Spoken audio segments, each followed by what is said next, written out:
တော့မမင်္ဂလာပါပေါ့နော်ကျွန်တော်ပေါ့နော်ချစ် gaming ဆော့ပြလာတယ်ပေါ့နော် Chrome Tower ဆိုကျွန်တော်ပြန်ဆော့ပြပါပေါ့နော်ဒီကအခုတော့ Super Run နေဖြစ်ပါတယ်ဘယ်နှမိနစ်လဲဟိုအဆုံးထိရောက်နိုင်မယ်ဆိုကြည့်ကြပါဟုတ်ကဲ့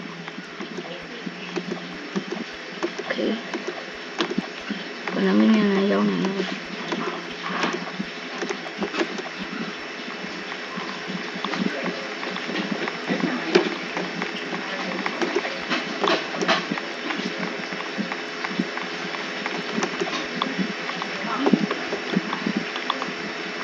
对了，ကျွန်တော်လိုင်းရတိတ်တော့မကောင်းဘူ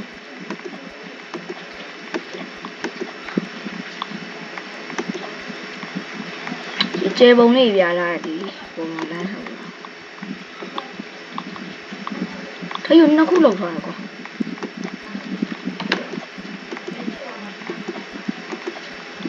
ကျွန်တော်ပြိုင်နေတော့မဟုတ်ဘူးနော်ဒီတိုင်းကျွန်တော်သူ့ခုံတဲ့အတိုင်းပဲဒီတိုင်းလိုက်ခုံပြရတာပေါ့နော်2မိနစ်နဲ့ရနိုင်တော့လေသူကတော့4မိနစ်ခွဲနောက်ဘာ2မိနစ်ရနိုင်တော့လေဟောတကလည်းအဲ့လိုမြန်မာroller YouTuber တွေပေါ့နော်အဲ့လိုလိုက်ခုံပြပါတော့နော်သူတို့ခုံတဲ့ဟာတွေသူတို့ကဘာ2မိနစ်နဲ့ခုံနိုင်တယ်ကျွန်တော်ကဘာ2မိနစ်နဲ့ခုံနိုင်တယ်ဆိုပြောပြ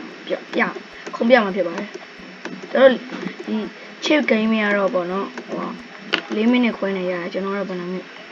မိနစ်နဲ့ရတယ်ဟောဓာတ်ရသွေးမရဘူးဟောဓာတ်ရချောတယ်ကွာသိတာပေါ့ချောရင်အဲ့လိုလေးခုံလေးလိုက်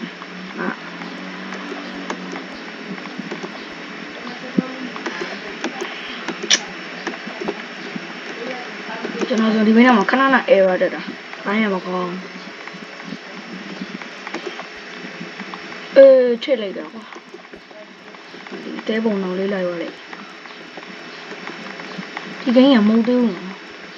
အိုးရပါ2မိနစ်နဲ့ပြီးသွားပါတယ်အဲ့လိုမကြည့်စုပေးရတော့တရုတ်ချင်းညာအဲ့လိုကြည့်ပါလား line subscribe လုပ်ပေးကြအောင်အောင်ပိုင်းပါ